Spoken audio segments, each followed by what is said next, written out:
pārējie, kurus jūs neredzat, bet kas ar mums ir kopā ik rītu, lai rīt panorāma varētu pie jums aizceļot. Mums ir pamatīga komanda, bet īsumā stāstot par to, kas mums vēl šorīt būs redzams, tad redzamajā daļā. Tā kā ik pa laikam pienāk ziņas, ka ir atcelti kādi reģionālo autobusu reisi, mēs skaidrosim, kas ir darīts, lai neciestu pasažieri. Satiksmes ministram Kasparam Briškinam vaicāsim arī par Rail Baltica projektu attīstību un citām aktualitātēm. Visa rīta garumā arī pievērsīsimies barikāžu atceres kultu. Bet vēl pirms tam par etnogrāfiskā brīvdabas muzeja 100 gadi. Kā tas savulaik tika izveidots, kā muzeja būvis tiek glabātas un uzturētas pašlaik un kas muzejā ir mainījies 100 gadu laikā. Par to skatieties vēl līdz 7:00. Bet kas ir mainījies sporta un laika pasaulē, kolēģi, tas jums pārziņā kā parasti.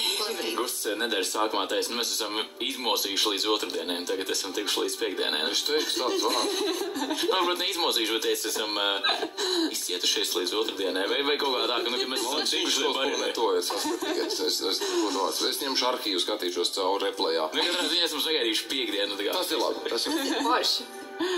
Un šajā nedēļas nogalē noteikti jābauda ziemas prieki, jo nākamās nedēļas sākumā gaisa temperatūras sasniegs 0 plus 5 grādus. Un tad varēs sākt baudīt kaut ko, es teiktu. Tad viss Piemēram, koku arī. Putru? vienkārši iziet ārā normāli.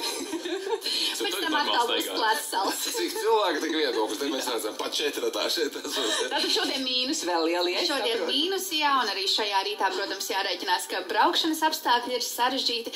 Ceļi vēl aizvien daudz viet ir apledojuši, līdz ar to autovadītājiem pie stūres ir jābūt piesardzīgiem. Bet šodien dienas laikā tātad ir gaidāms mainīgs mākoņu daudzums. Dienas gaitā gan mākoņu pakāpeniski kļūs vairāk, un daudz viet arī sagaidīsim nokrišņus. Šajā rītā nedaudz sniegvalsts rietumos, gaisa temperatūras tur svārstās vietām piekstē no 0 līdz +1 grāda, bet citviet Latvijā termometra stabiņš tomēr ir noslīdējis zem 0 grādiem, un visaugstākais laiks ir Latvijas austrumos. Arī dienas laikā visā valstī ir gaidāms īslaicīgs sniegs, brīžiem tas būs stiprāks, taču tik intensīvi nokrišņi kā aizvadītajās dienās gluži nav gaidāmi. Gaisa temperatūra šodien no 0 līdz -5 grādiem, piekrastē brāzmaiņas vējš un arī Rīgā. Ik pa laikam gaidāms sniegs un temperatūra būs ap -3 grādiem.